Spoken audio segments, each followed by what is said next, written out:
In this series, we've looked at major scales and we have looked at minor scales in isolation, and now we are going to convert major scales into minor scales.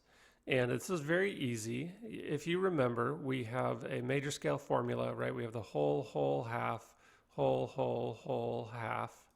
And the minor scale is a different formula. That's whole, half, whole, whole, half, whole, whole.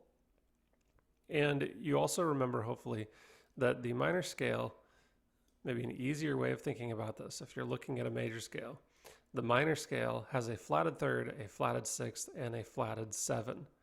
And what that means is we're going to take the third note of this scale, right? 1, 2, 3, so the E, and we're going to move that down to and make it an E flat. So we flat the third, which just means we're going to move that down a half step. Then we're going to go to the sixth, 1, 2, 3, 4, 5, 6. So the A, we're going to take the A and we're going to move that down to an A flat. So we're just flatting the sixth one half step. And then the B is the seventh, and the B moves down a half step and becomes a B flat.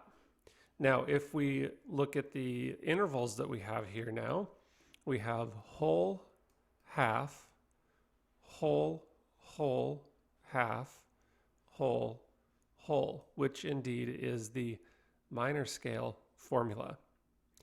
The last thing I'll point out today is the third, the sixth, and the seventh.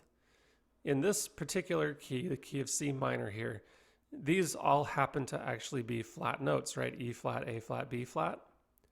But remember that when we flat the third, the sixth, and the seventh, that doesn't mean that they have to be actually a flat. That just means we're moving it down by one half step. Okay, that's what we mean when we talk about flatting a note.